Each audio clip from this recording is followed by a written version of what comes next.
Le thème des arbres remarquables, je m'y intéresse depuis 1993. À l'époque, il y avait un programme du ministère de l'environnement qui avait lancé un programme au niveau national d'inventaire de ces éléments-là. Et puis moi j'avais fait une demande à la région qui m'a financé à titre expérimental le premier inventaire pour le département de Saône-et-Loire, donc c'était en 93. À l'époque, bon, je connaissais, j'avais cette idée-là parce que je connaissais les châtaigniers géants là du Chon là, autour du château des Crocs, dans lesquels mon grand-père allait se réfugier quand il se faisait prendre avec sa pétrelle un jour d'orage, quand il allait s'occuper de ses ruches qui étaient au pied. Et puis voilà, donc j'espérais ramener une trentaine d'arbres au bout de ce travail. Et puis en fait j'en avais 170, dont une trentaine d'intérêt national, si ce n'est au-delà. Donc c'est à ce moment-là que je me suis aperçu de l'intérêt de ce patrimoine qui était complètement méconnu à l'époque. Donc là aujourd'hui je vais vous présenter un peu dans les grandes lignes. Alors depuis j'ai fait financé par la région l'inventaire de l'Yonne et de la Nièvre en 2011-2012, et puis en parallèle donc je me suis renseigné sur la Côte d'Or là pour publier 2 bouquins sur le sujet. Donc l'inventaire de Côte d'Or n'est pas fait, mais il y a un potentiel largement équivalent à celui des 3 autres départements. Donc au final là j'ai pas regardé le compte exact, j'en étais à 1111 fiches il n'y a pas très longtemps, ça faisait un chiffre rond, j'en suis pas loin de 1200 fiches remplies. Bon, là-dedans il y a des arbres qui ont disparu, c'est du patrimoine vivant, donc il y en a qui meurent, il y en a qui prennent un coup de tronçonneuse par inadvertance, donc il y en a qui ont disparu comme ça par hasard. Voilà, donc là ce que je veux vous présenter, donc c'est les grands résultats de cet inventaire, et puis quelles sont les raisons qui font qu'on puisse baptiser un arbre remarquable. C'est je dirais à géométrie variable. Le point de départ, j'ai 2 portes d'entrée, une porte d'entrée botanique, c'est-à-dire avec l'objectif de trouver les plus gros individus, les plus gros spécimens des arbres et arbustes de Bourgogne, sachant qu'il y a à peu près 80 espèces différentes d'espèces indigènes, et puis les plus gros représentants également de tout ce qui a été introduit, les principales espèces introduites, Douglas, platane, etc., tout ce qu'on trouve plutôt en milieu urbain, mais aussi en milieu forestier pour ce qui est du Douglas.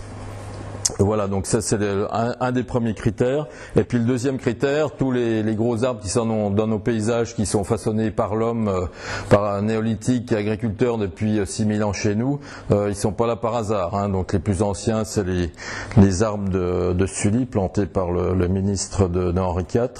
Donc il y a un aspect culturel, tout ce qui est arbre nommé. Et puis après il y a un aspect aussi purement esthétique, la CP que vous avez trouvé. Là, voilà, on peut trouver un intérêt purement esthétique et puis en faire un arbre remarquable.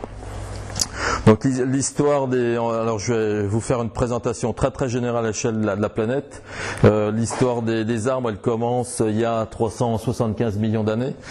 C'était une publication dans Le Monde où il y a un gars qui s'intéressait à des collections de fossiles dans un musée des États-Unis, puis il a compris que les éléments de tronc et puis les éléments de ramure, en fait c'était la même espèce, et donc ça faisait plus haut de 8 mètres, donc c'est ce qu'on peut baptiser un arbre par rapport à un arbuste. Donc ça remonte à 375 millions d'années, l'époque où nos lointains ancêtres, les plantes et les animaux, se sont dit il faudrait peut-être qu'on aille voir ce qui se passe sur les continents, et puis qui sont venus coloniser tout ça, les terres émergées. Alors on va essayer de pas se gourer. Tac. Donc des exemplaires, enfin il y a une forêt fossile là, qui émerge, qui doit être plus ou moins de cette époque, enfin qui doit être de l'Autunien, donc ça doit être un peu plus récent. Donc sur le fond de la Roue, en amont d'Autun, donc pas à Maribas, à l'Étiage-la-Rivière, il y a toute une trace de ce qu'était une forêt fossile qu'on peut observer aujourd'hui. Puis ça, là, vous voyez la forme ovoïde, donc ce seraient les graines de cet arbre-là. Alors en ce qui concerne les arbres vivants, donc il y a le plus gros en circonférence, c'est à l'heure actuelle le cyprès de Tulé au Mexique, hein, qui ferait 50 mètres de circonférence. Il y a l'école du village là, qui donne l'échelle. Les plus hauts en hauteur, en altitude, c'est les séquoias là, aux États-Unis. C'était historiquement les eucalyptus en Australie, mais les bannières qu'on fait du bûcheronnage ont tellement bien fait leur boulot qu'ils ont mis par terre tous les plus hauts eucalyptus qui faisaient dans les 110 mètres de hauteur. Et donc il reste un séquoia comme celui-là, le général Sherman, qui fait dans les 100 mètres de haut. Puis qui bat aussi tous les records en termes de volume de bois, de centaines, voire de milliers de mètres cubes. Les arbres vivants, les plus anciens, donc c'est un type de pin, bristlecone pine, dans une sierra de Californie, dont le plus vieux individu donc était daté à partir des cernes de 5000 ans. Donc ça c'est la longévité de ce genre. Et puis après, quand on tombe dans des arbustes type donc de la famille des myrtilles, là c'est du Galusacia.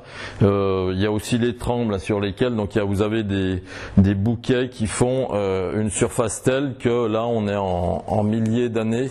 Donc il y a même des chiffres qui sont avancés de 30 000 ans.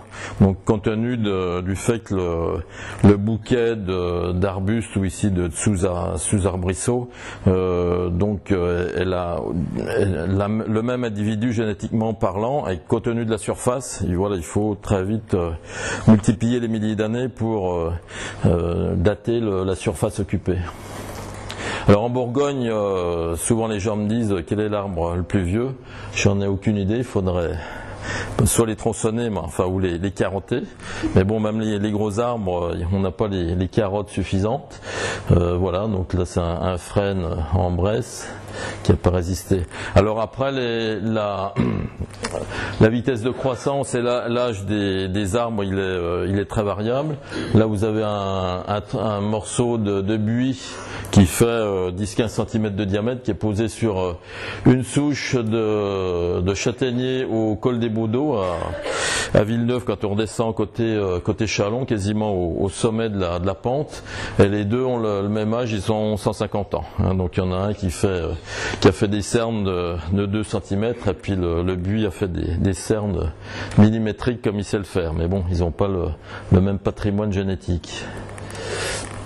Alors on a quand même quelques dates, hein. Là c'est le tilleul de Sagy qui aurait été planté en 1551, qui est planté dans l'axe du porche de l'église, donc en 1792, il a dû être rapidement, j'imagine, débaptisé du saint de l'église, du saint ou de la sainte, pour échapper aux foudres des sans-culottes. Donc on en a fait un arbre de la liberté. Et puis après, on sait, c'est au Québec, hein, où il y a des cèdres qui poussent en falaise, qui ont des cernes sur 900 ans. Voilà, le plus vieil arbre ou arbuste en Bourgogne, c'est peut-être le Mahaleb là, qui pousse au-dessus de Barizet, mais en face, de l'autre côté, vous avez Saint-Martin-sur-Montaigu, où vous étiez il y a quelques jours.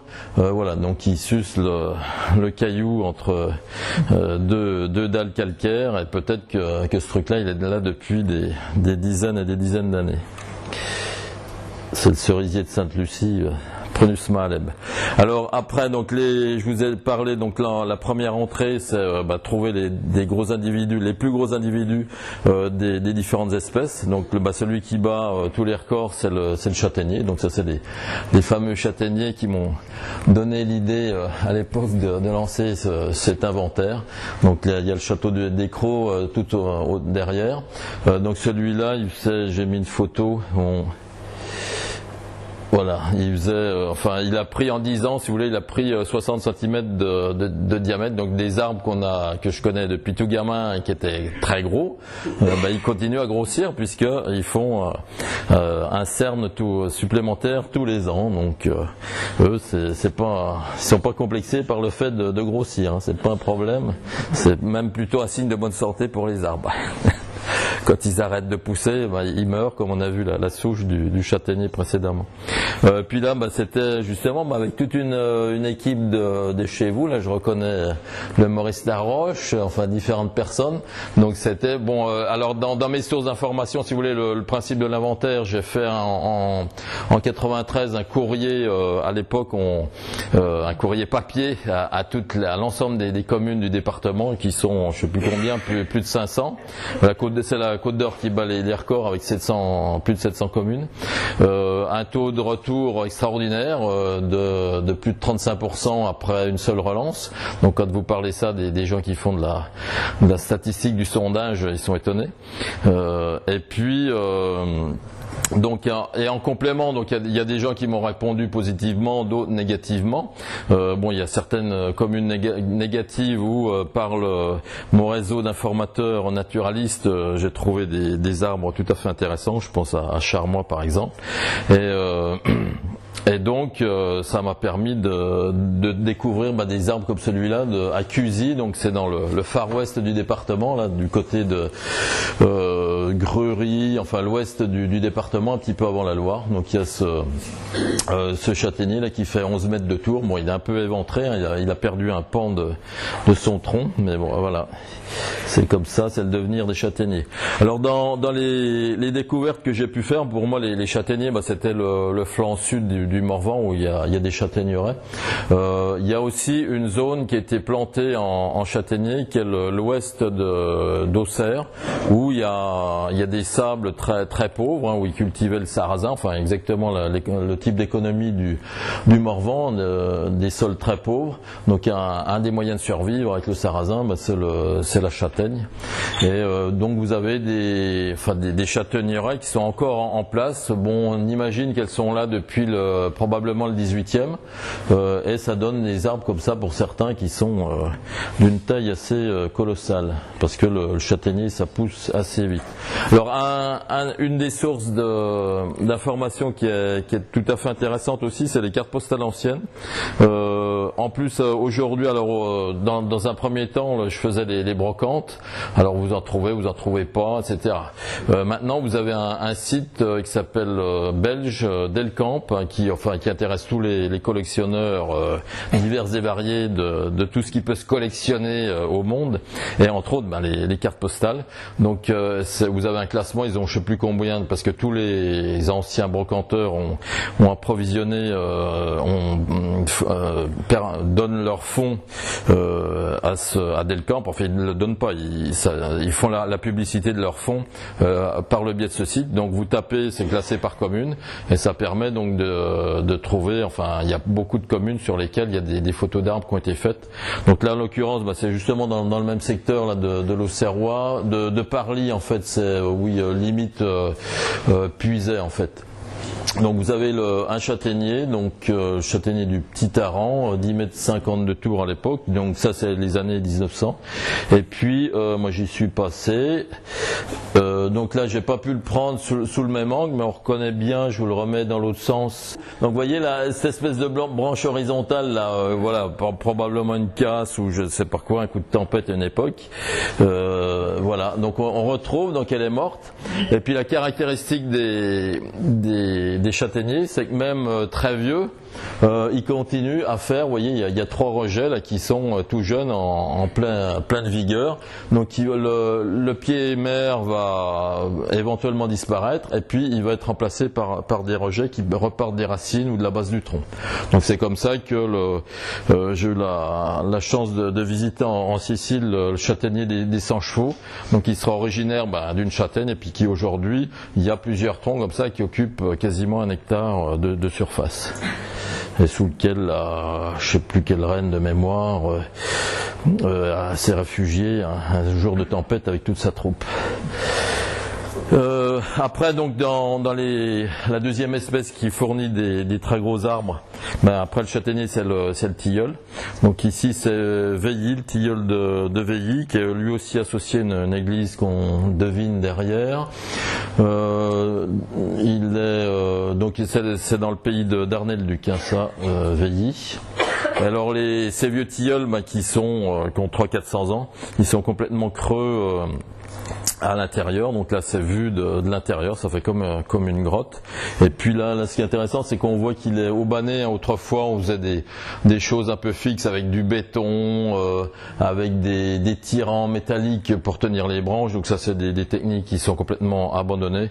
Donc maintenant c'est au profit de câbles qui gardent de la souplesse à la ramure et qui permettront, on peut l'espérer, la prochaine tempête type décembre 99, qu'il ne se fasse pas complètement éclater par le vent. Pendant très longtemps, donc au niveau des chênes, le plus gros chêne que j'avais c'était à Lessard-en-Bresse qui faisait 9 mètres de circonférence. Donc là j'ai 2 personnes qui donnent l'échelle. Depuis donc avec l'inventaire dans Lyon et la Nièvre, donc j'en ai trouvé des plus gros. Donc ici c'est le chêne de la Grande Demoiselle dans le parc du château de Saint-Fargeau.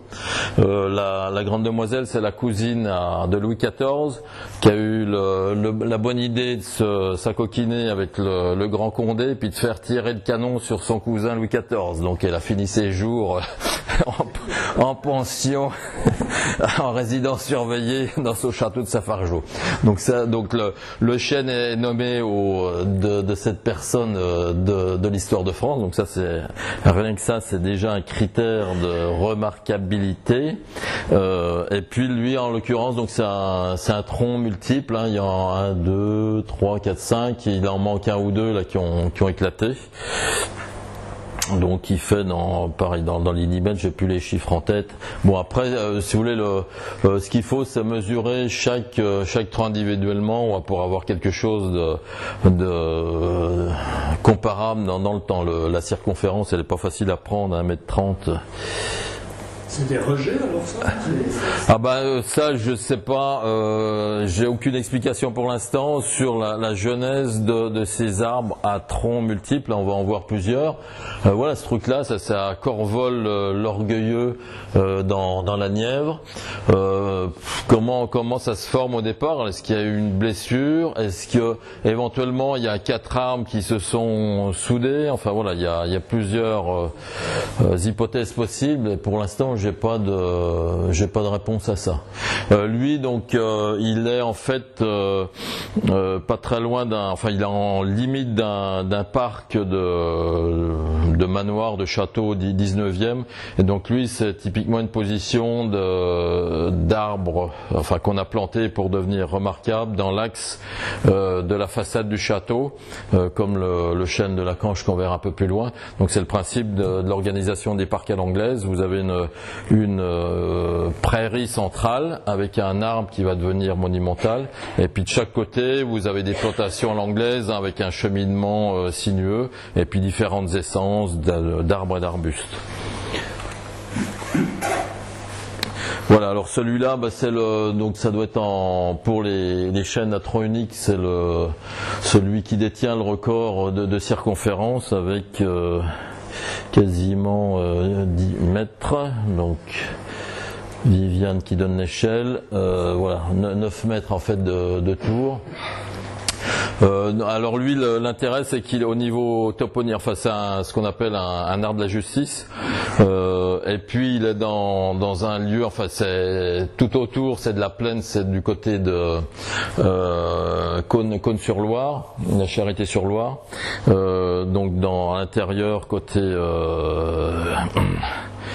côté est, et tout autour, donc ça a été remembré, il n'y a plus que lui dans le paysage, ça a tout été mis à blanc par le remembrement, il est tout seul, et puis tout autour il reste quand même la toponymie, donc la mi-au-roi, enfin il y a plein de choses qui indiquent que bon, c'était très riche en toponymie, et comme par hasard c'est un arbre dit de la justice, hein, où à l'époque féodale on allait rendre la justice et éventuellement pendre les gens.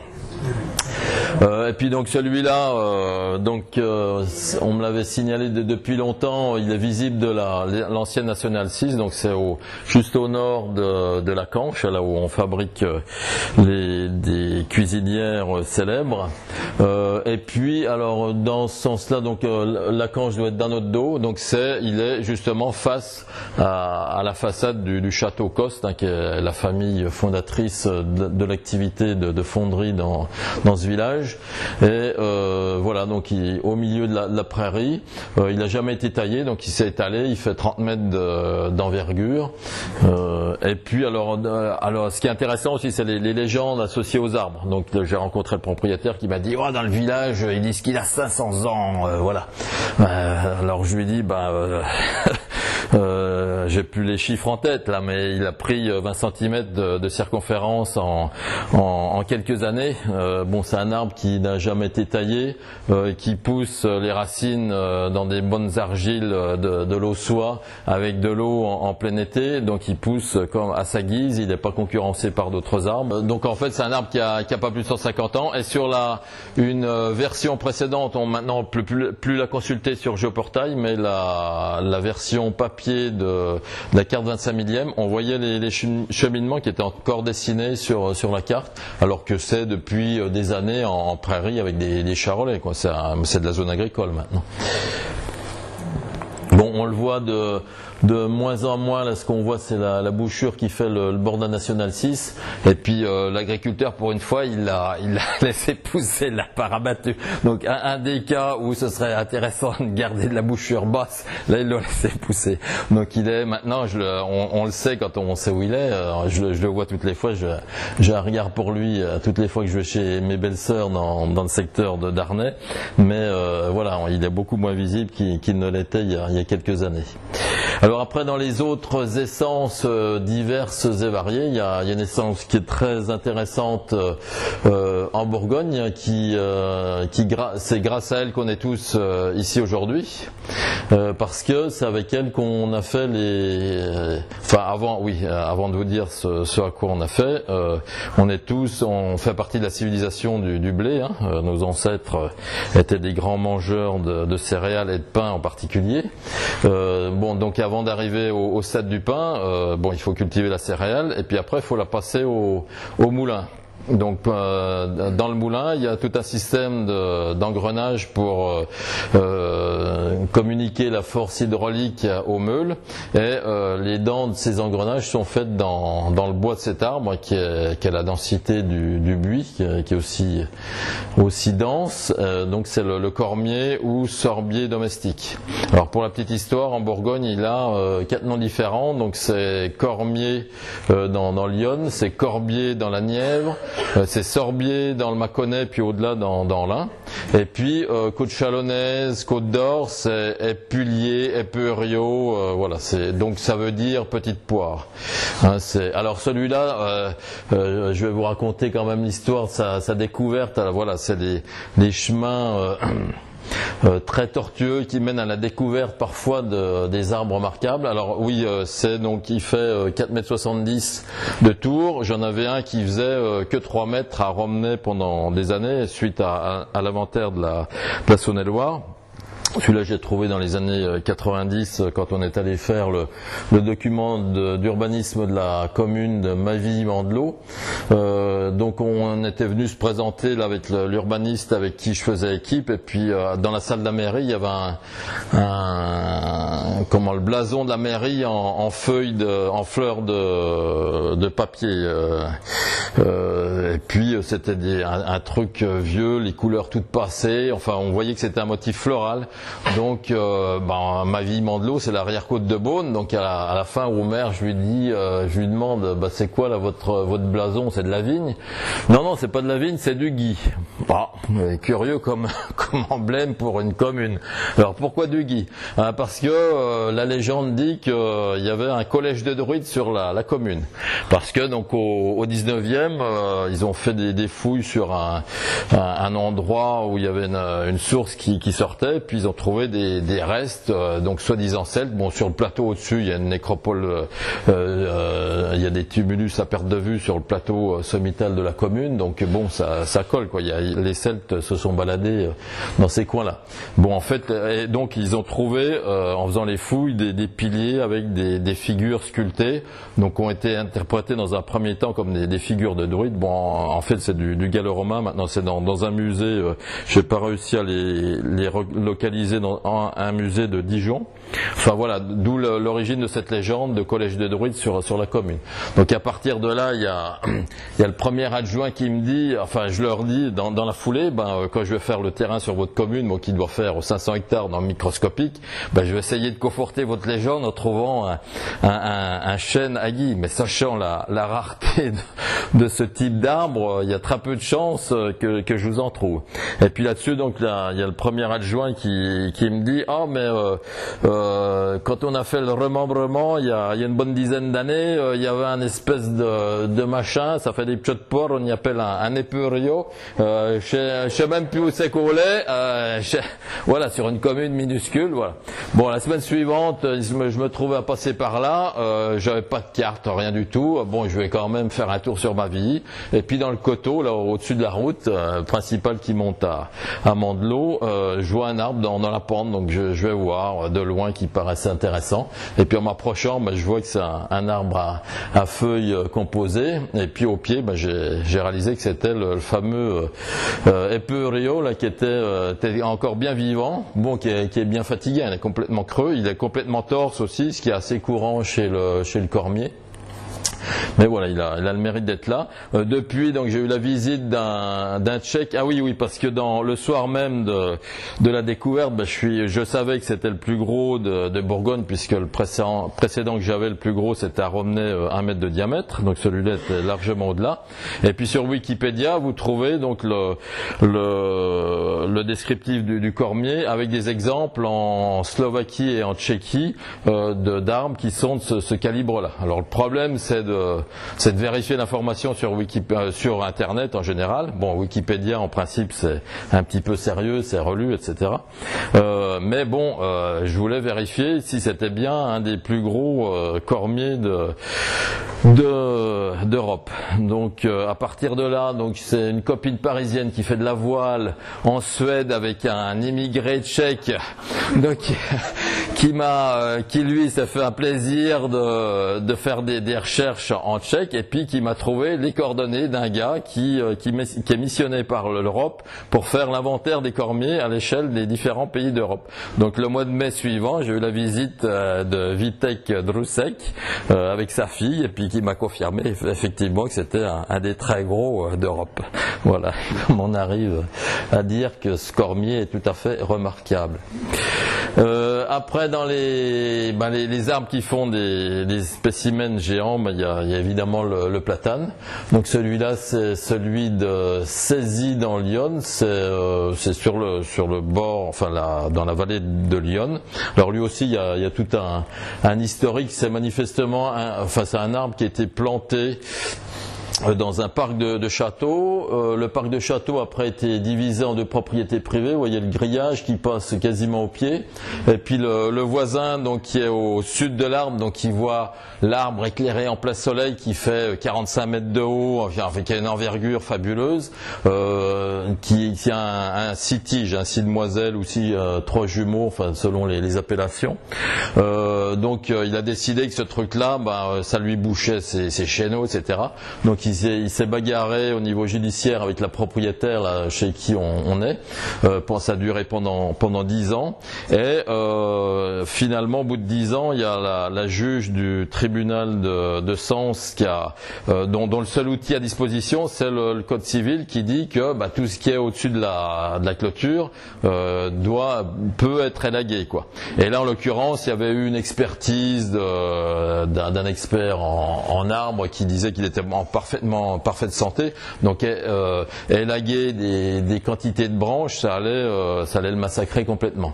Donc moi j'y suis allé au titre de l'association Armes, donc j'avais fait toute une liste aussi d'argumentaires pour défendre cet arbre-là, qui doit être non pas le platane hybride Europe-Amérique, mais le platane probablement oriental avec les feuilles très découpées, qui fait 45 mètres de haut, qui a résisté à décembre 99, la tempête dans Lyon, où c'était un carnage sans nom sur tous ces arbres géants. Voilà, enfin plein d'arguments pour dire qu'il faut surtout pas y toucher. Et donc là, ce qu'on a fait alors c'est un sursis à exécution, en termes judiciaires, j'ai plus le terme exact. Donc avec l'association Arbres et puis l'aide d'une inspectrice des sites de l'Adréal, on a lancé une procédure de classement au titre de la loi paysage. C'est l'équivalent des monuments historiques. À l'heure actuelle, il y a à peu près il y avait une douzaine d'arbres, si on compte ceux qui ont disparu depuis, qui ont été classés à ce titre-là. On peut classer, si vous voulez, des éléments véséliens, par exemple, c'est classé, c'est un secteur tout entier, et puis on peut descendre jusqu'à des éléments particuliers, des calvaires, des lavoirs, et du patrimoine vivant que sont les arbres. Donc il y a une douzaine d'arbres comme ça qui sont classés.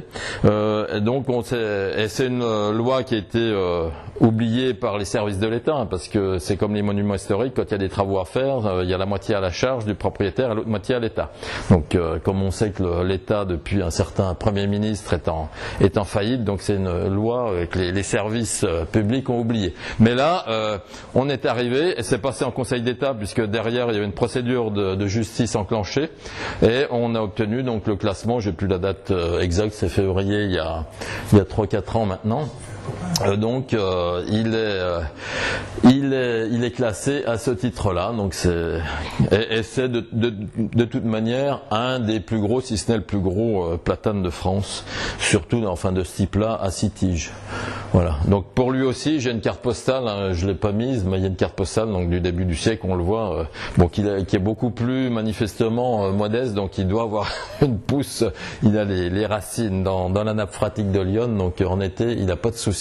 Voilà, donc ça fait 6 tiges qui se rejoignent à 2 mètres, 2 mètres 50 de haut, quoi. Ça fait comme un berceau, c'est impressionnant. Et puis chaque tige, c'est un tronc, quoi. C'est un arbre, un gros arbre. Alors dans les records, puisqu'on est dans les records de hauteur, il y a les Douglas qui, quand on les laisse pousser, ceux-là ils sont là depuis des années 1870, ils ont été plantés à l'époque à titre d'acclimatation quand les forestiers avaient découvert l'essence en Colombie-Britannique où ça fait des arbres géants. Et puis donc ils les ont implantés ici à Gibes, dans les pentes du Beaujolais côté Saône-et-Loire. Donc il y a des arbres qui sont là, plantés depuis les années 70 du siècle du 19e et qui doivent faire dans les 50 mètres de haut. Alors là pour l'instant j'y suis jamais retourné, je me suis équipé d'un inclinomètre qui permet de mesurer avec un rayon laser la hauteur. Donc ça va être un des prochains objectifs pour avoir la hauteur exacte de ces Douglas géants. Voilà, et on comprend que les forestiers quand ils voient des arbres comme ça puisse les exciter et qu'ils aient des bonnes raisons de raser les forêts pour faire de la monoculture de Douglas. Sauf qu'il est plus poussé en diamètre. Oui, ils n'arrivent jamais comme ça puisqu'ils sont coupés. 40 cm. Voilà. Ouais. Parce que pour la petite histoire, j'en parlais avec Patrice, là j'avais assisté aussi à la cérémonie d'abattage du chêne bourgeot en forêt de Pourlan. C'est un massif forestier, une forêt domaniale en limite entre la Côte d'Or et la Saône-et-Loire sur la Baseule et du Doubs. Et donc il y avait un chêne qui avait été nommé d'un ancien président du Conseil général et forestier lui-même. Sieur de bois, et donc il faisait 1m60 de diamètre à la base. Donc il n'y a plus de scierie en Bourgogne et à l'intérieur de la France pour scier ces arbres-là. Donc il est parti à La Rochelle sur les bancs de sciage qui débitent ce qui reste des arbres géants qui arrivent des forêts tropicales. Bon, pour en revenir à nos arbres indigènes, donc il y a une essence qui était très commune, qui reste encore commune, mais sous forme arbustive dans les haies. C'est l'orme, donc celui-là c'est l'orme de Martailly les Brancions, qui a une forme absolument parfaite, et puis voilà le tronc. Donc lui il a résisté à la fameuse graphiose qui a ravagé le bocage à orme du Nivernais, où ils étaient très abondants, et voilà, donc c'est un des rares, enfin il y en a quelques-uns, Saint-Ambreuil, la Truchère, voilà, de temps en temps on trouve des gros ormes, sans savoir s'ils sont génétiquement résistants ou que les scolites les aient pas trouvés, ça m'étonne parce que les scolites ça vole, donc on peut se dire que probablement ils sont peut-être résistants à cette maladie-là. Donc ça, c'est une photo du limbe caractéristique dissymétrique des feuilles d'orme découpées sur le pourtour, et puis le limbe se raccorde pas au même endroit sur le rachis de la feuille. Alors dans les autres essences un petit peu méconnues, même des gens de l'ONF qui m'avaient signalé un sycomore. Alors mais celui-là vous le connaissez, vous l'avez tous vu. Quand vous descendez sur la côte d'Usure là, par l'autoroute, vous passez Tournu, et puis la commune suivante c'est le Villard. Vous quittez Tournu, et puis vous avez les bois de plotte au-dessus. Vous avez un bois au-dessus de vous sur votre droite, et puis du sommet des arbres du bois de plotte il y a un houppier qui domine tout le reste, bien rond. Mais c'est cet arbre là. Donc cet arbre-là, alors c'est pas un sycomore, ça il ressemble par l'écorce qui écaille comme le sycomore. Celui-là il est torse, c'est pour ça qu'il est échappé à la tronçonneuse ou à la hache des bûcherons, c'est qu'il doit rien valoir au niveau bois d'œuvre, parce qu'il est torse, on en reparlera un peu plus loin. Voilà, donc c'est l'érable à feuilles d'aubier, donc par rapport au sycomore qui fait 5 lobes assez bien formés, là il y en a que 3 qui sont faciles à distinguer. Donc lui, alors c'est aussi érable des Italiens. On dit qu'il est périalpin, donc il est sur toute la bordure des Alpes. Et puis il a passé donc tout ce qui est Rhône, vallée du Rhône et du Saône depuis 10 000 ans. Et puis on l'a donc côte mâconnaise, on l'a pas en côte chalonnaise, et puis on le retrouve dans l'arrière-côte de Beaune. Alors je vous ai parlé des arbres, il y a aussi les arbustes. Donc ça c'est le très classique noisetier. Donc celui-là j'ai baptisé la CP, une trope, la plus grosse connue de Bourgogne. Maintenant reste à trouver plus gros. Bon, ceci dit, ça fait 2 mètres de diamètre, donc c'est l'équivalent de ce qui serait un gros châtaignier. Et puis ça, l'intérêt aussi, c'est que c'est sur une ancienne cité minière, donc le pays dont je suis originaire, pas très loin de la route express. Je sais plus le nom, j'ai plus le nom en tête. C'est un secteur que l'ONF a reboisé derrière. Et donc ils ont laissé des cheminements. Et puis il y a des arbres comme ça qui avaient dû être plantés par un vieux mineur à côté de son caboulot, et puis qui est resté en place. Alors dans les arbres aussi qu'on ne connaît pas sous forme d'arbres, mais plutôt d'arbustes, il y a le hou. Alors ce hou-là, il est connu, enfin il était connu, il l'est toujours, puisqu'il est toujours en place au niveau national. Donc dans les bouquins là qui parlent des arbres remarquables en France, vous avez le hou de, ça va me revenir, de la croix de Molfay. La croix de Molfay, c'est au nord de Saulieu, c'est le long tout près de la nationale 6. Vous descendez sur le village de Molfay. Donc vous avez ce hou-là qui fait 80 de diamètre. Et puis un peu plus loin, j'avais trouvé ça à l'époque, c'était pour des opérations de remembrement agricole là, qui étaient mon activité dans les années 90. Donc vous avez les Prés du Charme. Et dans les Prés du Charme, vous avez un charme fabuleux qui est à l'origine de la toponymie. Donc voilà le genre de hou, enfin de tronc qui est sous le hou. Avec donc la caractéristique des feuilles qui sont piquantes en bas, et puis en haut on en distingue, là en haut à gauche, donc qui perdent les piquants dans la mesure où elles sont hors d'atteinte des herbivores. C'est au pied bas ou je sais plus. Puis il y a pas une histoire, il y a de changement de sexe aussi, enfin je sais plus. Le hou, il me semble que c'est compliqué, mais non, je saurais pas vous dire. Alors dans les conifères, on a vu les Douglas tout à l'heure, tous les conifères en Bourgogne, c'est tout des essences exotiques, même le pin sylvestre, sapin, etc. épicard. Le seul conifère autochtone en Bourgogne, c'est le genévrier. Alors celui-là, normalement vous allez les trouver sur les côtes calcaires. Celui-là, il est en plein Val-de-Saône à Simandre, sur en fait une ancienne lande sableuse. C'est l'équivalent en fait de la réserve naturelle de la Truchère au niveau type d'habitat. Il y a des trous avec de la sphaigne dedans. Bon, c'est artificiel, les trous sont artificiels, hein, c'est des mares qui sont cadastrées. Et puis donc dans cette lande, il y a un genévrier qui s'était développé à l'époque où c'était pâturé, hein, puisque ça résiste à la dent des herbivores, des moutons en particulier. C'est pour ça qu'on les trouve sur les pelouses calcaires. Et celui-là, donc c'était le plus gros, il faisait 4 mètres un peu dans tous les sens, en hauteur, en diamètre, et puis avec une base qui faisait une vingtaine de centimètres. Bon, en fait, il a poussé probablement très vite, depuis 50 ans que le pâturage était abandonné sur cette lande, et depuis, il est mort. Hein. C'est ce qui arrive souvent, je vois les pêcher à la maison, ça peut pousser très vite, et puis 4-5 ans après, c'est mort.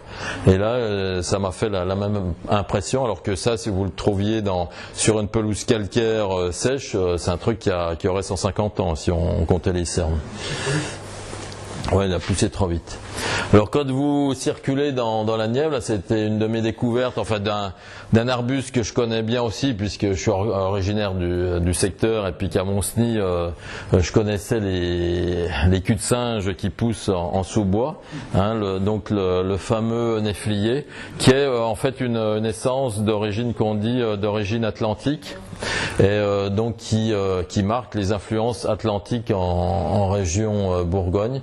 Et quand vous circulez dans les grands massifs forestiers de la Nièvre, vous voyez un espèce de sous-bois qui est constitué en grande majorité par le néflier. Alors que chez nous, c'est toujours des arbustes un petit peu dispersés, hein, comme l'ajonc, qu'on est en limite extrême d'aire de répartition. Alors en Bourgogne, enfin vous savez qu'au niveau national, donc suite à la loi de protection de la nature de 76, les décrets d'application avec les listes d'espèces protégées de faune et de flore, donc il y a une liste nationale qui a été déclinée soit dans les régions, soit dans les départements, pour les grandes régions comme Rhône-Alpes, avec une grosse différence latitudinale et altitudinale. Chez nous, on n'a qu'une liste en Bourgogne d'essences protégées régionalement. Et dans cette liste, il y a une centaine d'espèces qui sont protégées. Et on a 4 arbustes qui sont protégés. Donc ici, c'est le merisier à grappe, hein, qui a une écologie particulière. On va le trouver en Bresse dans des terrains humides, et puis sous climat frais humide dans le Morvan. C'est sa répartition naturelle. Bon, c'est une essence qui a été multipliée à titre ornemental, que vous allez trouver dans des catalogues de pépiniéristes. Alors les plus gros que j'ai trouvés, c'est un petit peu par hasard, suite à une étude de l'extension de la décharge d'Autun sur la commune de Brion. Donc ils étaient quasiment au pied du talus de caca qui avançait et d'ordures ménagères. Et voilà, donc je ne sais pas s'ils sont encore vivants ou noyés sous les piles. Mais bon, à l'époque, c'était les plus gros. Alors, pour revenir à votre CP d'érable de Montpellier, c'est pas très loin, vous deviez être là-bas à gauche sur les hauteurs côté Saint-Martin-sous-Montaigu. Là c'est le lieu-dit les Rochelles, c'est la route qui fait le CIFA, donc le bourg de Mercurey, le CIFA, et puis vous partez sur c'est la route d'Autun qui passe derrière le relief là. Et donc ça c'est un érable de Montpellier que j'ai baptisé à l'époque le plus gros connu, donc il a une jolie forme. Bon, alors l'érable de Montpellier, c'est facile à reconnaître avec les folioles à trois lobes. Les feuilles à 3 lobes, voilà. Et pour cette espèce, donc sa limite, bon, Montpellier, il porte bien son nom, hein, on sait d'où il vient, c'est les origines méditerranéennes qui remontent en Bourgogne par le Val de Saône. Donc la limite connue, c'est l'altitude de Beaune. Et puis on a la plus grosse station connue en Bourgogne, donc c'est à Salornay, au bois de la Roche, où j'avais fait un sentier de découverte nature il y a quelques années. Et depuis, j'en ai pas retrouvé. Enfin, on en retrouve dispersés sur le long de la côte chalonnaise, mais là, il y en a vraiment tout un boisement à l'échelle d'un chaînon calcaire. Alors dans les curiosités botaniques, vous avez tous entendu parler des faux de Verzy, hein, sur la montagne de Reims, qui sont des hêtres tortillards qui forment des buissons plus ou moins hauts. Donc le hêtre, il forme aussi, alors il peut être tortillard et pleureur. Donc ça c'est à Bure, les Templiers dans le Châtillonnais. Alors les hêtres, les faux de Verzy, on dit qu'ils auraient été multipliés par des moines il y a 1000 ans, et puis donc ils auraient une survie qu'on ne connaît pas. Là j'ai une référence, donc on m'en a signalé un sur une commune dans l'Aussois, à côté d'une maison bourgeoise. Et ce qui est intéressant, c'est qu'il y a une carte postale ancienne, donc datant d'un siècle, et le hêtre qui a à peu près cette taille-là, donc qui est aussi tortillard, celui-là en plus il est pleureur, on le voit pas sur la carte postale. Donc ça veut dire que ce hêtre-là, il n'a pas des capacités de longévité totalement surhumaines, extraordinaires, comparées aux faux de Verzy. Bon, si tant est que les faux de Verzy, on arrive à prouver aussi leur âge canonique. Alors on a vu tout à l'heure l'érable à feuilles d'aubier là du bois de Plotte qui est torse. Donc quand je remplis une fiche descriptive et puis je trouve un arbre comme ça qui est torse dans un sens ou dans l'autre. Donc celui-là vous le connaissez tous aussi, puisque du Creusot il est pas loin, c'est à Monsny, sur la route qui va à Monceau. Donc c'est les Minots, c'est ça le lieu dit. Donc il y a le chêne qui est là en splendeur au sommet du versant, et donc si vous vous rapprochez, il est torse à la fois sur le fût et puis sur les branches, comme aussi le cormier géant qu'on a vu tout à l'heure.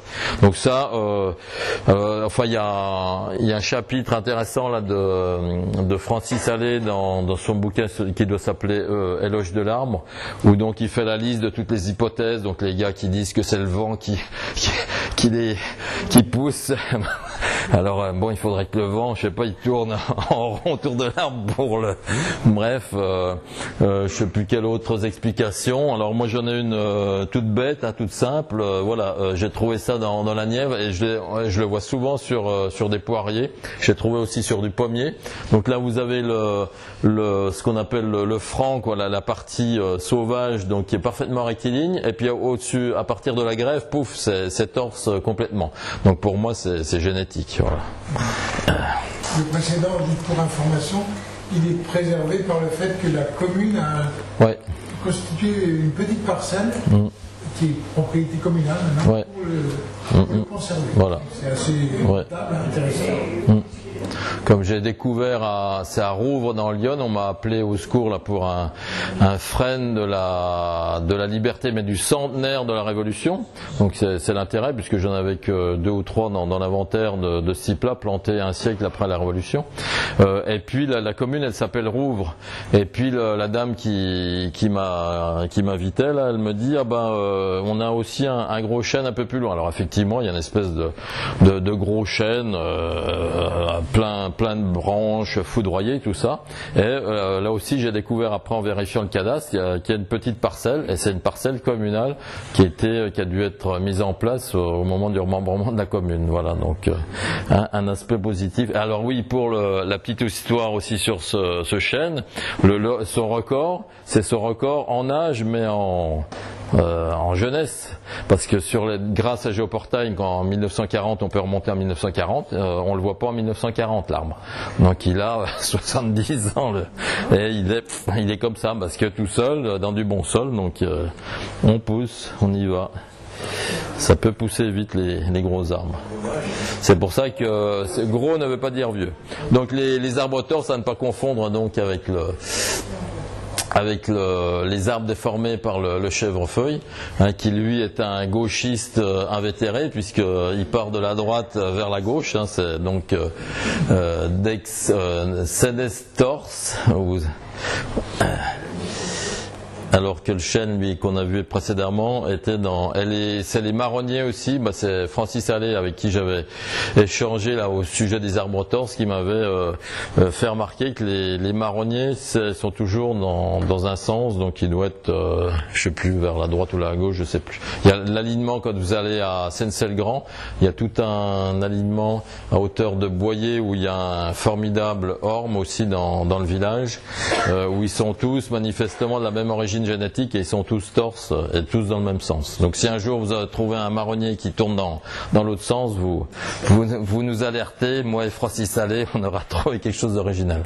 Alors pour l'instant, je vous ai parlé d'arbres ou d'arbustes uniques. Éventuellement aussi, ça peut être des peuplements qui peuvent être intéressants. Donc là, en l'occurrence, comme je suis un petit peu naturaliste aussi depuis longtemps, donc on a un bout de forêt vierge entre guillemets. Bon, c'était cultivé à l'époque des moines il y a 1000 ans, puisque c'est en forêt de Cîteaux. Mais on a un bout de forêt qui ressemble à la forêt de Białowieża, bien connue là, en limite en Pologne, en limite avec la Biélorussie. Donc vous avez des arbres gigantesques qui poussent dans du très bon sol, avec une diversité floristique, du hêtre, de l'orme, du tilleul, enfin plein d'essences sur des sols riches qui poussent et qui ont été donc mis avec des fûts fantastiques, qui ont été mis en réserve biologique intégrale par l'ONF. Bon, tout autour, c'est mis en coupe réglée, coupe à blanc, futaie régulière. Le dogme ONF est là pour nous rappeler ce qu'il faut faire.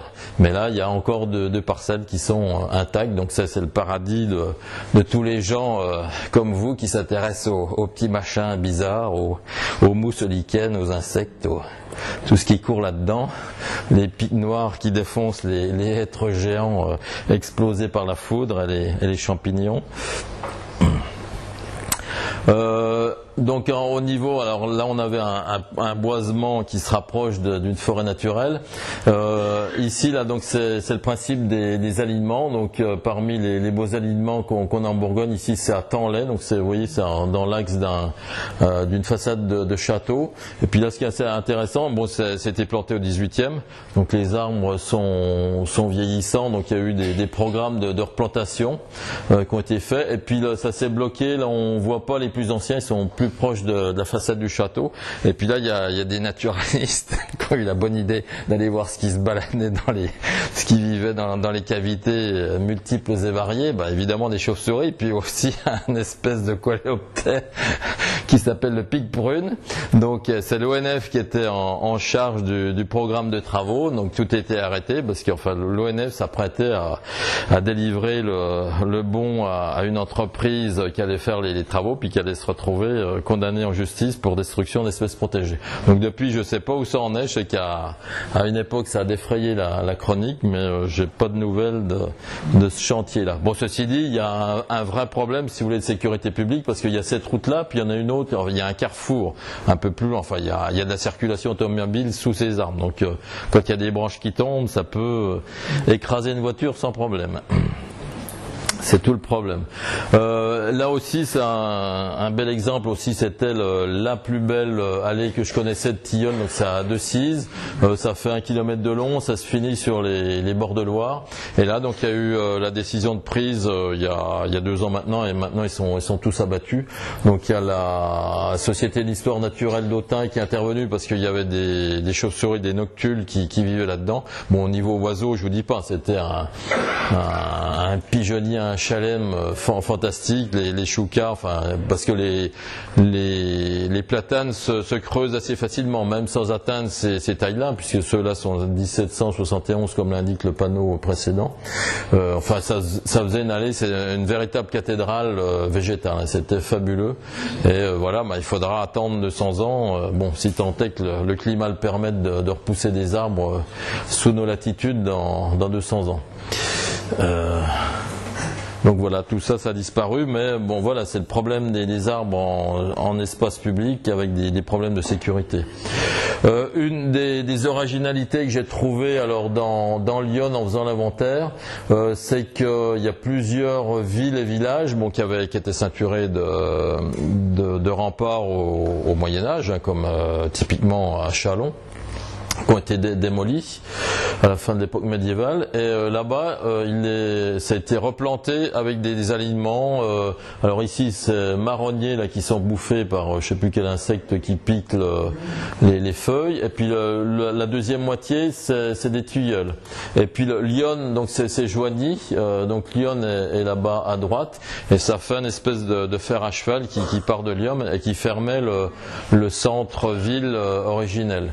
Et donc c'est un double alignement. Il y a des lavoirs construits. Enfin, il y a toute une organisation, une construction urbaine avec du végétal et des constructions de lavoirs qui est assez étonnante. Parmi les essences originales aussi, et puis qui ont été plantées en alignement, donc ici on est à l'arrière de l'église de Sensey, donc c'est les mûriers, donc je sais plus si c'est du blanc ou du noir, donc c'était les plus beaux alignements. Alors du mûrier on en trouve des fois dispersés, j'en ai trouvé sur la commune de Bonnet, on m'en signale de temps en temps. Il y avait un mail aussi sur la vallée de Lyon, j'ai plus le nom en tête de la commune, mais le plus bel alignement, donc c'était Sensey-le-Grand. Donc le mûrier, vous savez, c'est pour le ver à soie, pour l'alimentation du ver à soie. Donc là, l'intérêt, c'est que la reprise, donc les arbres sont traités en tétard pour exploiter au maximum la feuille comme nourriture. Et là, l'entretien a été repris il y a une petite dizaine d'années. Parce que là, à l'époque, ils étaient complètement abandonnés.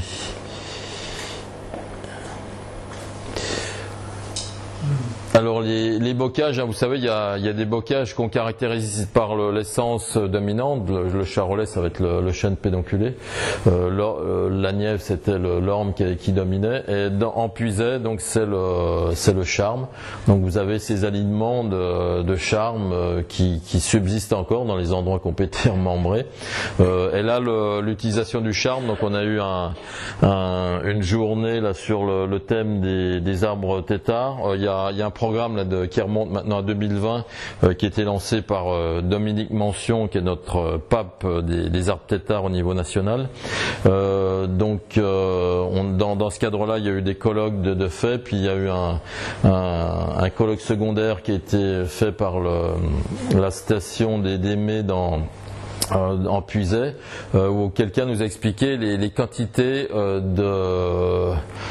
fagots, de charme qui étaient nécessaires pour la chauffe des fours de potier, qui étaient des fours quasi industriels, quoi. Et c'était enfin, il nous a cité des chiffres, mais c'était des quantités astronomiques. Il y a des gens qui passaient, qui étaient payés tout l'hiver pour faire du fagot, pour chauffer les fours. Et c'est pour ça donc il y avait ces alignements partout en Puisaye pour alimenter les fours.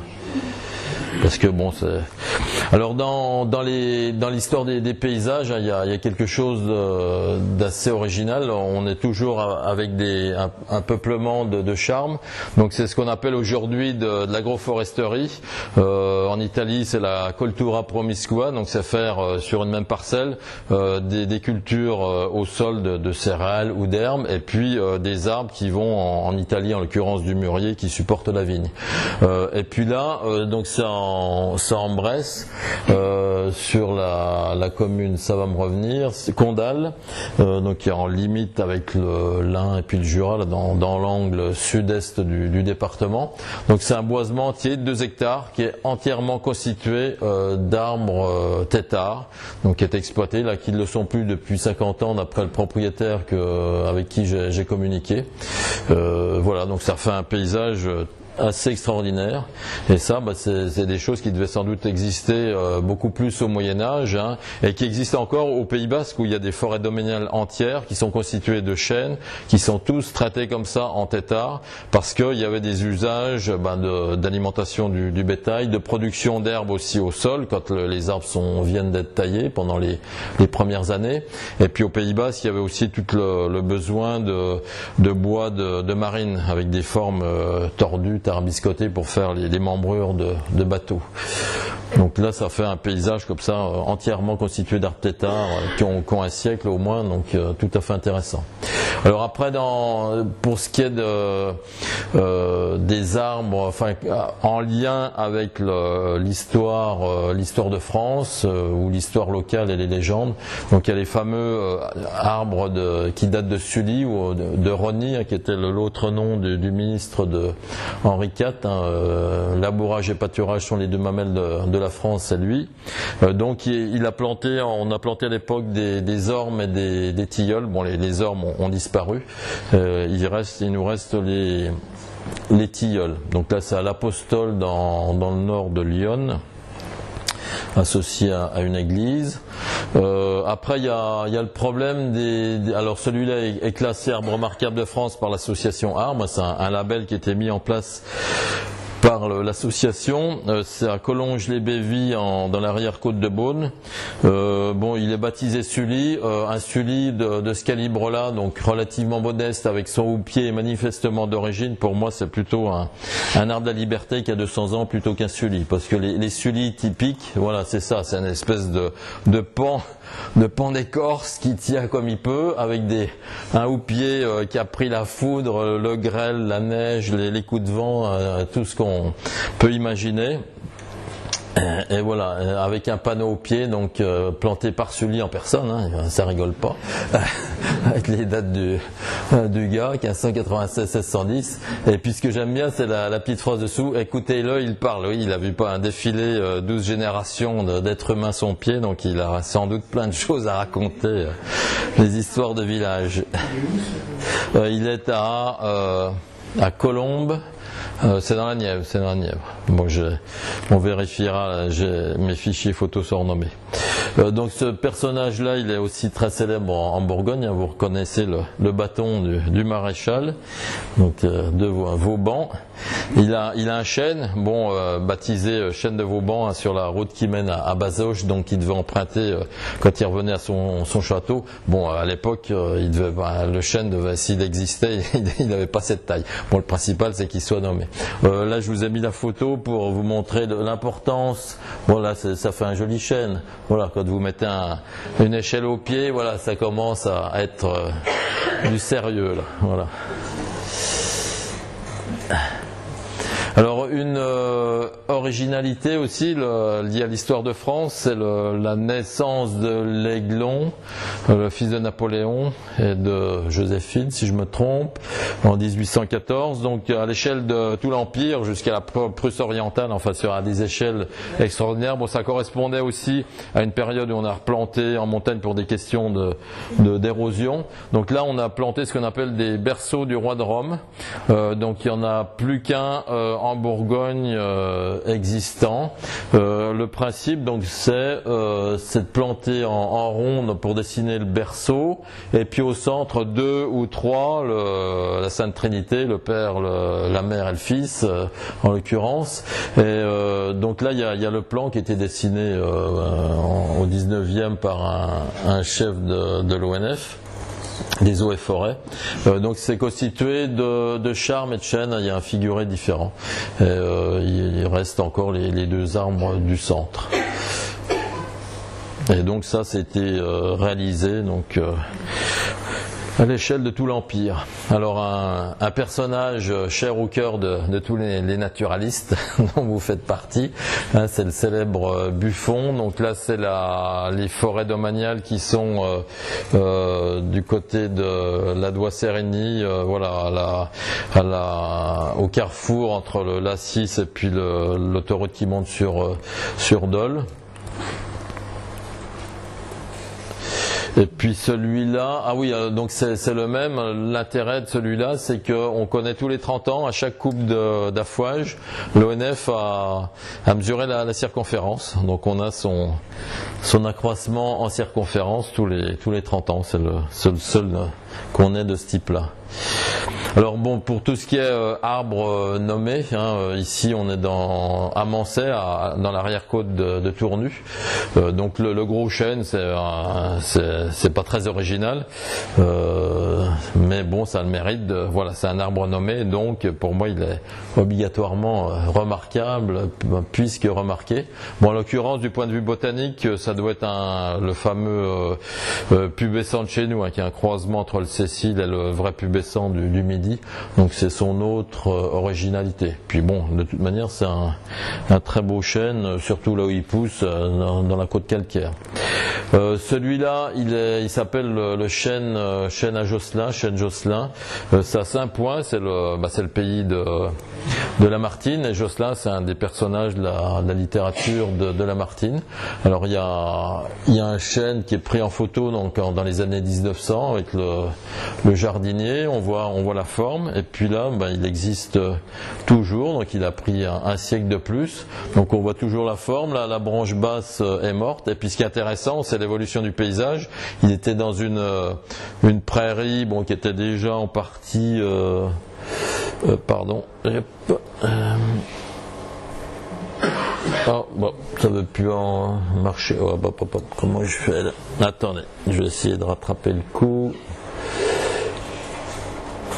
Voilà, on voit que la prairie, elle est pas vraiment, elle commence à s'enfricher. Elle est plus qu'enfrichée, c'est un bois maintenant. Il y a encore le banc en pierre là, sur lequel Lamartine venait chercher l'inspiration littéraire. Voilà, et puis maintenant c'est devenu un très gros chêne, avec un siècle de plus, hein, donc ça fait une bonne différence. Mais j'ai pas sa mesure il y a un siècle, malheureusement. Alors celui-là, ce qui est intéressant aussi avec les arbres, c'est toutes les légendes qui tournent autour. Donc celui-là, c'est Méry-la-Vallée dans Lyon. Donc celui-là, on m'a dit, ça c'est un chêne millénaire. Alors il semblerait effectivement qu'en Suède ou Danemark, il y a des espèces de bonsaïs tout tortueux, énormes, qui seraient effectivement des chênes millénaires. En Bourgogne, j'ai les plus grands doutes sur le fait que les chênes puissent atteindre le millénaire. S'ils en atteignent 300-400, c'est très bien. Mais bon, c'est très bien, donc c'est la légende. Alors pour le naturaliste que je suis, ornithologue, c'est le deuxième site que je connais au monde, en Europe occidentale pour la chouette effraie. J'en connaissais un sur un site archéologique à la Colombière où mon père fouillait, et ça donc au pied de l'arbre, à l'intérieur, il y a tout un lot de pelote de chouette effraie qui loge là-dedans. Voilà, donc un très beau chêne. Alors ce que j'ai appris, alors bon, ce qu'on ne fait plus, donc la plaie a été bétonnée, donc ça c'est pas très bon parce que ça entretient l'humidité et donc ça favorise les champignons lignivores derrière qui vont continuer à le dévorer. Donc il vaut mieux laisser circuler l'air pour assécher entre guillemets l'intérieur de l'arbre. Donc là, une deuxième légende aussi intéressante avec cet arbre, c'est que vous voyez la balafre là. L'origine, vous savez ce que c'est? C'est le châtelain qui a décidé de faire son cercueil dedans. Dans les planches. Bon, c'est probablement de l'ordre de la légende comme le fait qu'il soit millénaire. Mais bon, c'est aussi tout l'intérêt de l'inventaire des arbres. C'est des histoires comme ça. Alors celui-là aussi est pas inintéressant. Alors j'ai eu l'insigne honneur de signer l'acte de vente pour le conservatoire des sites de la Côte de Char. C'est du côté de Saint-Moré, là où il y a plein de sites chers au cœur des préhistoriens pour le paléolithique supérieur. Là, il y a plein d'abris où les chasseurs de rennes venaient se réfugier. Et donc là, la Côte de Char, nous on l'a acheté parce qu'il y a plein de plantes qui poussent sur les côtes calcaires sèches. Et puis dans l'achat de la parcelle, on a acheté le chêne qui est au sommet. Alors ce chêne, c'est intéressant parce que là, il suce lui aussi le caillou, hein, il est au plein sommet de la falaise. Et pourquoi il est là, hein, comment le chêne, le gland a germé et s'est développé, c'est que tous les soirs, il y a une pécheresse qui montait, qui a pleuré toutes les larmes de son corps et qui a fait germer et se développer ce chêne. Voilà, merci à la pécheresse en question. Alors celui-là est pas inintéressant non plus, c'est un tilleul c'est le massif de Saint-Sauge, hein, c'est un espèce de bout de Morvan qui pointe des couvertures sédimentaires là, du pourtour du Morvan, côté Nivernais, hein, dans les argiles de la Nièvre, et donc c'est un bout de granit là qui ressort, et puis c'est un pays qui a développé plein d'histoires de fées, de lutins, enfin il y a plein de légendes dans le village qui propagent, qui entretiennent. Et là, donc, il y a une église toute seule en dehors de la zone urbanisée avec cet énorme tilleul, bon, qui a des chances d'être soit un petit Sully, soit un gros Liberté. Hein, j'ai du mal à me prononcer. Et puis vous avez le clocher. Et puis la nef n'est pas terminée, n'a jamais été terminée, parce qu'en fait ça a été construit par les fées qui ont été dérangées en fin de nuit et puis qui n'ont jamais terminé la toiture. Voilà, c'est ça là. Bon, donc il y a un bois. Alors ça c'est pas du domaine des légendes mais des croyances. Là on n'est pas au fin fond de je sais plus quelle région là, comment ça s'appelle dans le Cher, là, Georges Sand, tout ça. Là on est dans le Clunisois. C'était dans les années 90, donc ça s'appelle le hêtre des croix, que j'ai pas retrouvé depuis, bon, qui était déjà bien fatigué, bon, qui était mort, qui était envahi par les Douglas plantés par l'ONF à 2 mètres de là. Donc il a en fait la souche en serre une source, et il y a plein de brindilles qui sont assemblées en croix, et puis vous voyez on distingue des croix gravées dans l'écorce. Et donc ces croix sont là pour le succès des mariages. Et ça c'était en 90 à Cluny. Alors des histoires comme ça, des berdineries pareilles, mon arrière-grand-mère c'était bien ça, hein, mais que ça existait encore dans les années 90, je suis arrivé comme ça par hasard un jour de semaine, voilà, donc ça veut dire que c'était des pratiques qui étaient encore en cours, donc qui le sont peut-être toujours dans cette source miraculeuse. Voilà. Donc si vous avez un mariage à sauver, vous savez où il faut aller. Alors en Côte d'Or, il y a une pratique qui est encore vivace, moi que j'ai pas connue là dans mon bassin minier natal, c'est le mai, la pratique du mai. Donc c'est d'aller poser devant sous la fenêtre des gamines à marier dans le village une aubépine en fleurs. Donc là c'est pas une aubépine, c'est un tilleul, ça doit être un tilleul à petites feuilles qui est classé au titre de la loi paysage 1905. 1932.